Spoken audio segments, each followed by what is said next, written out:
Okay, so when you actually look at anything to do with musical performance anxiety or stage fright online, one of the first pieces of advice you'll usually come across will be to do with practice and preparation.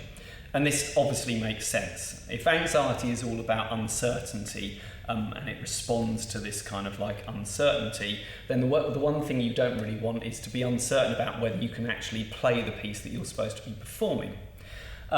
So practice is an absolute fundamental thing. If you haven't practiced sufficiently and you are unsure whether you can actually get through the repertoire that you're performing, then you have got a right here to be nervous or anxious or stage fright. So what I want to look at really is some of the aspects of practice that are really helpful. Again, this has taken over 30 years of teaching at a university with all sorts of students, with all sorts of different practice regimes and all sorts of different sticking points and areas of procrastination and how we can actually deal with that. Now, a lot of people, when they're thinking about practices, well, how do you actually structure the practice session? How long should the practice session actually be? And all of those kind of questions. But actually the first one is, how do you want to practice? As in, how do you get to a point where you actually would like to practice? Now, for me, when I took up jazz, I was so passionate and desperate to learn it that you couldn't keep me out of a practice room. I literally leapt across the fields to the college that I used to study at, as soon as it opened and would practice for as long as I possibly could, simply because I loved to practice and learn. Now, this doesn't happen all the way through, and it didn't happen all the way through my life, but certainly I found that because I love jazz so much and I wanted to kind of master it, I wanted to practice as much as possible. My practice, however, in terms of how I did it, was not that good, and that was more of the problem. But one of the things you want to think about is what is motivating you to practice. For example, do you find it difficult to want to get into a practice room? How frequently do you actually practice? Do you have any goals written down specifically? So this is what we're going to go through in this section here. The first thing that I think is motivation. Again, this goes back a little bit to the blueprint, but what makes you want to be a musician in the first place? That's one of the kind of basis. And who are your role models that you're kind of possibly aspiring to move towards? When I lose inspiration, I often go back to listening to certain recordings and certain artists that make me want to go back to actually developing my technique and the quality of my playing, and I find that really helpful. But one of the things I want to think about are goals, long-term goals and short-term goals. What kind of musician do I really want to be? Now, for me, for example, I just want to keep learning and learning. I love learning more and more about jazz and refining my playing. I have kind of two different instruments that I work on. I'm a bass guitarist on one side and a pianist on the other, and I do play a number of other stringed instruments, but only for fun. These I take slightly more seriously in terms of kind of developing. The piano I love because I experiment with it and I'm interested in sort of like really getting creative and playing around with it. But the bass for me is all about concision and tone and space and actually refining what I'm doing. And those goals are basically upheld by the musicians that I listen to. Now, one of the things we can also categorise is, in terms of long-term and short-term goals, what are you actually moving towards? Now, working at a university, a lot of students, for example, are always working towards the next performance and the next performance, but you may not be in that particular position. So what are you actually working towards? Is it something where you would like to put on a performance? Do you play in an orchestra? What kind of performances are you working towards? Now, obviously, that will guide you as to what you're actually practicing. But I think a really important one as well is general skills. What do you want to be like as a musician in general? Again, to use my own example, and you need to fill in the gaps with where you are.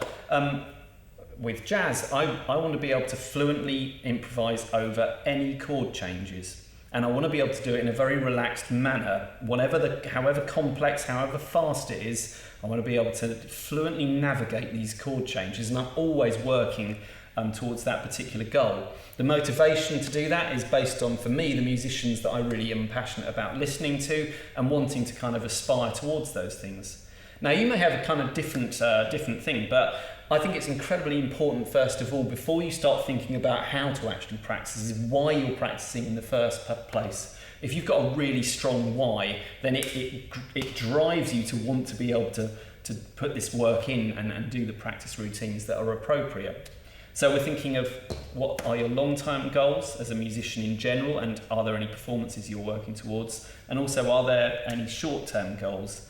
And again, you want to think about sort of like in 3 months' time, for example, 6 months' time, 5 years' time, where do you want to be as a musician? I think these are really important questions to ask initially.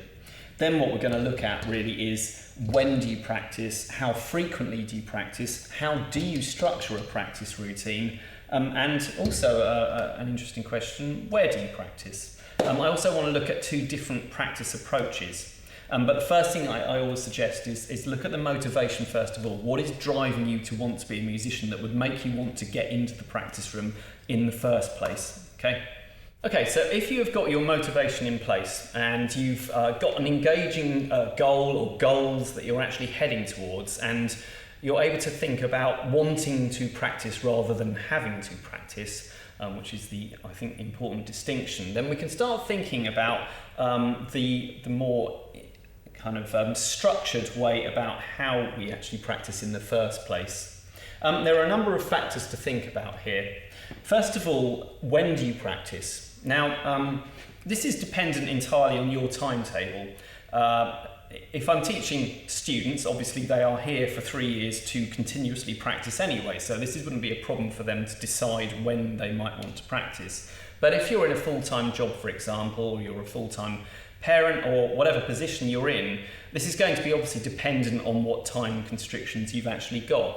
It is, I found, very useful to think about whether you are a morning or an evening person, because you can absorb information very, very well when you actually practice at the time that you are kind of the most receptive to learning. So, for example, I'm a morning person, and I'm happy to wake up at 5 in the morning, and I'm quite happy to practice from about 6 o'clock in the morning if I can do. I will take all my information in very, very well at that kind of time in the morning. If I try to practice in the evening, I will not get very far. I can kind of mess around and have fun as a musician and sort of play some things, but in terms of actually absorbing difficult material and actually developing, I tend to always try to use the morning as my time of practice. Now, you want to have a think about when is the best time for you to actually learn, when your mind is kind of the most energetic and receptive. Now, again, this isn't always possible to fit this in, and if it isn't, you just have to do the best you can.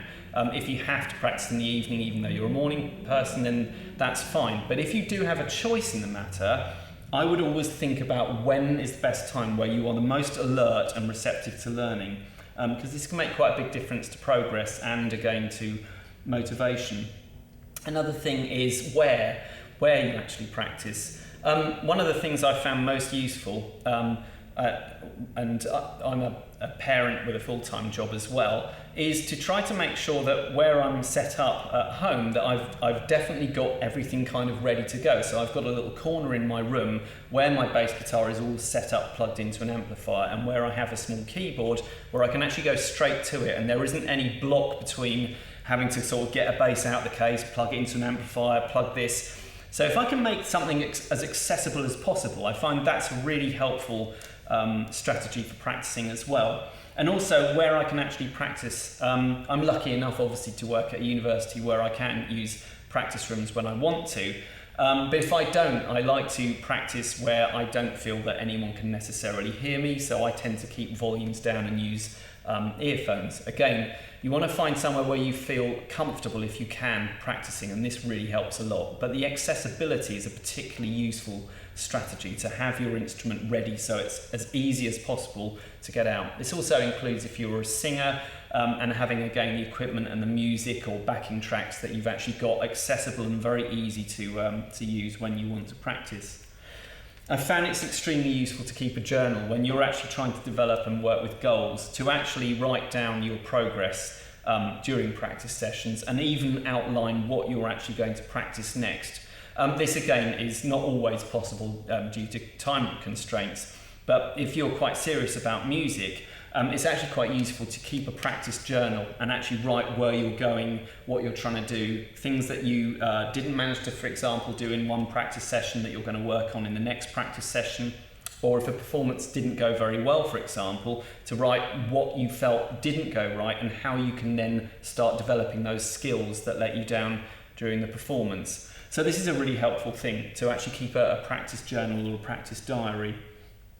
This one doesn't go down terribly well for some people, but it's actually to record yourself sometimes during practice sessions, particularly when you're actually just playing through a piece, just to get used to listening to your own sound. Some people are terrified of hearing themselves, and actually if they get used to regularly recording themselves, they slowly lose an anxiety around how they are as a performer. And for some people this is an extremely useful strategy for combating anxiety. They're so fearful of listening to themselves through a recording that actually creates an anxiety around them playing. Now if you actually get used to hearing yourself and listening to your shortcomings in your playing, and then working out what kind of strategies you can use or exercises to help those shortcomings. For example, I had a big problem with rushing phrasing. As a jazz musician, I have a propensity to rush a lot, and when I record myself, I can hear that.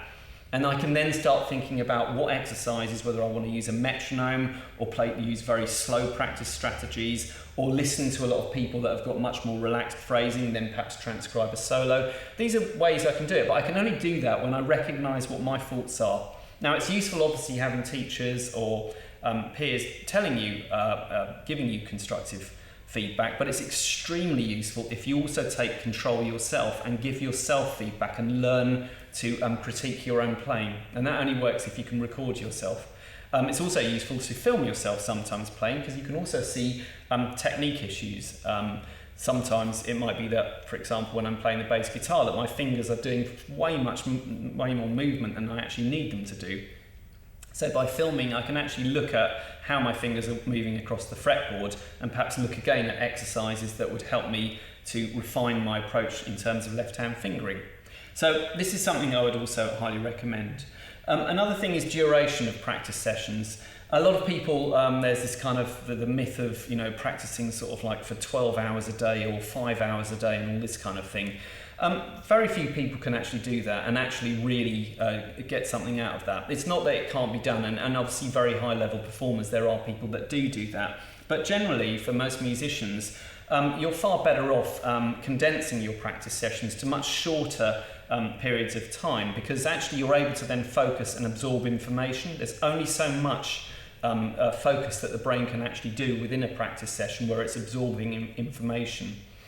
So we're going to look at a structure, for example, which is just an hour long. You're actually better off doing 20 minutes of very, very hot focused practice, for example, where you've definitely got a goal and you know exactly what you're practicing, than doing 3 hours of kind of rambling through whatever and sort of trying this piece out and then doing this and all this kind of thing. So structure and focus is the most important thing rather than duration.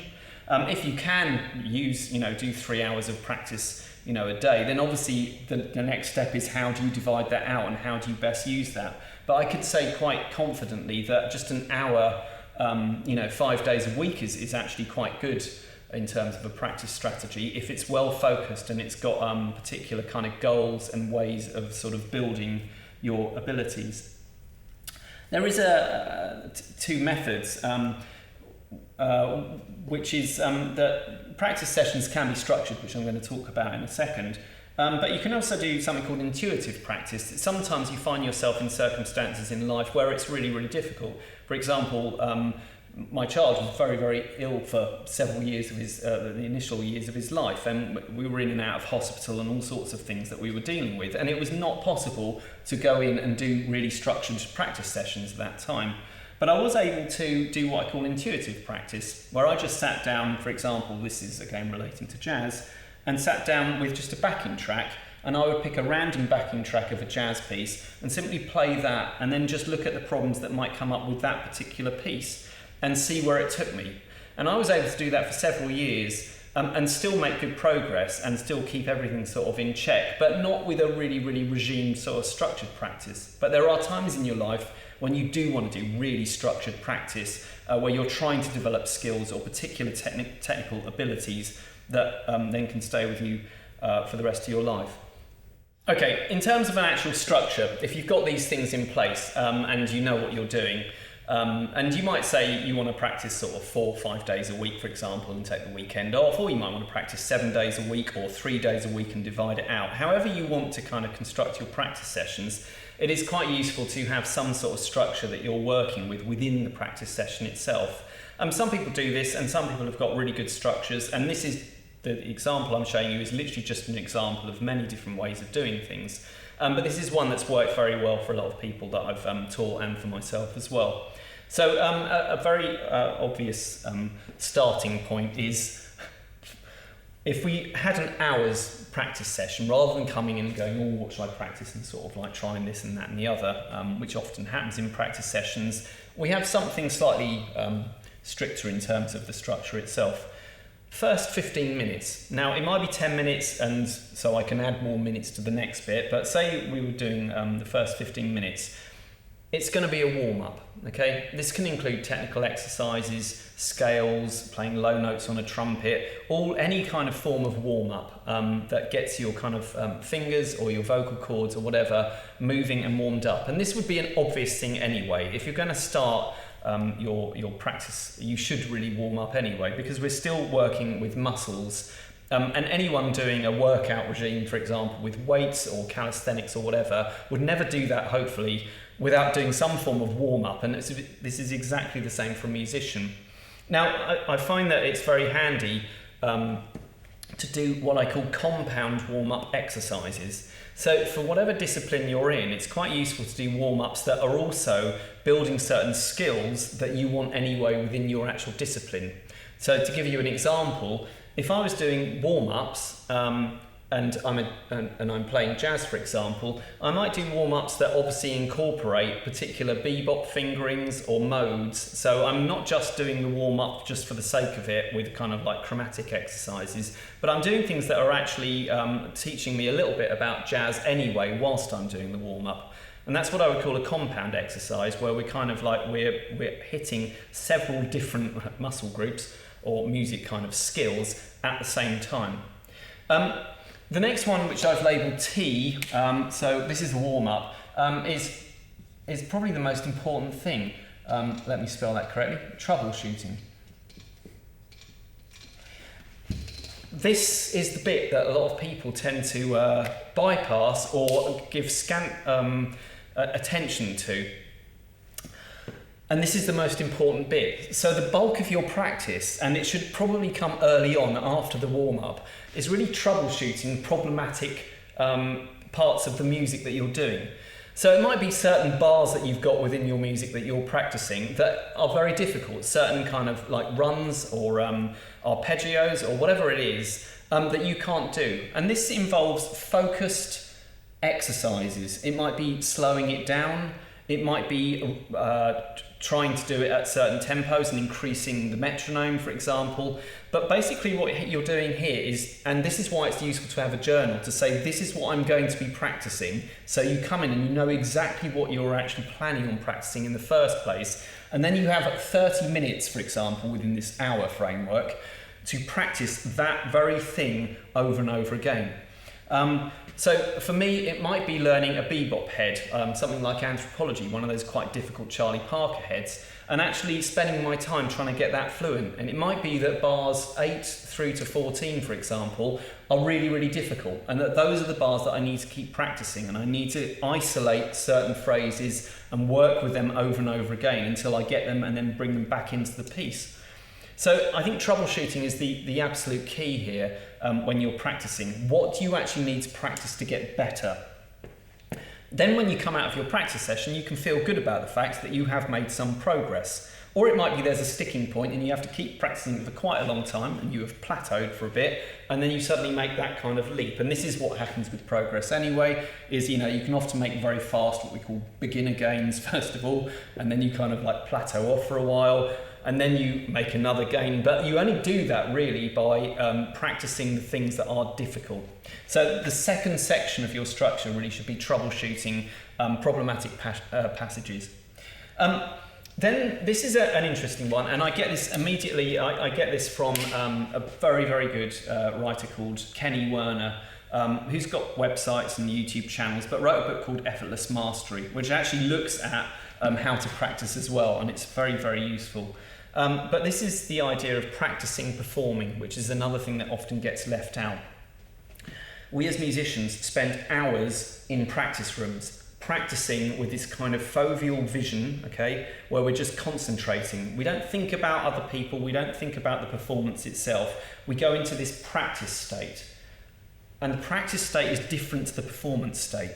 The performance state is an opening up, really. It's something where we are kind of expanding and sharing. Practice isn't really like that. We actually go into this concentrated, focused state. And the problem is we think that we can do that all the time and then come out into a kind of performance space, and then suddenly we're able to kind of get into this performance mode. Now, for some people they can, because they love doing that and they're good at clicking into that state. But a lot of musicians don't really do any performing apart from when they actually go on to perform. Now, this is an incredibly good strategy. The practice performing idea is to take a piece that you're working on and simply visualize that you are performing it and try to run it for as best as you can, even making mistakes. Now, I know this is counterintuitive, but again, if you read through the work of Effortless Mastery with Kenny Werner, it's justified very clearly the idea of getting used to the flow of the piece as a kind of overall sort of sound. So if I was playing, for example, if I was working on a piece like Anthropology, a Charlie Parker bebop head, I might then put it on with a backing track and actually try to get through it. And I might fumble a few passages, but what I'm trying to do here is getting into the flow of actually performing. And I might even visualise, for example, playing to other people in my mind. So I'm not really now trying to nitpick the details. I've already done that bit, okay? And that will hopefully feed in to my nervous system and get into my muscle memory. What I'm doing here is getting used to the feeling of actually performing itself. And if you can do that and get into that kind of performance state and practice the performance state, it's incredibly useful when you actually come into a performance because you're used to doing it. So this section I call practice performing, and it's basically trying to play as much of the piece that you're working on as you can. Or it might be that you're working off backing tracks, or you're playing some pieces that you actually like playing, that you're capable of playing. But actually visualise yourself performing when you're doing it. What sort of state do you need to be in? Do a bit of breathing first of all, and actually do it as if you were performing. The final part, MA, mess around. This is the bit that often takes a lot of people's practice sessions, which is just messing around. They try to do something difficult, they get bored of it, or they don't do it very well, or they're worried that someone else is hearing them perform, so then start messing around doing stuff that they can do. Well, there's no problem with messing around in a practice session. It's just you want to do that at the end once you've done everything else, okay? So messing around for me would be just playing a few jazz pieces and just improvising, for example, or experimenting with some sort of like solo bass parts, or playing against a backing track. Something fun, which I will do at the very, very end once I've done the things I need to do. Now, this is a good structure. Like I say, it's not the be-end and end-all of structures, but it's a useful one, and I could divide that into 2 hours, 3 hours, half an hour, 20 minutes, but I've got all of the kind of areas that I'm really want to work on. And I think the messing around thing is important as well, because the whole thing is music should be enjoyable, it should be fun, and we should be doing it because we actually like doing it. So playing some pieces just because we want to do it is a really useful, integral part of the practice structure. There you go, there is a suggested structure for you.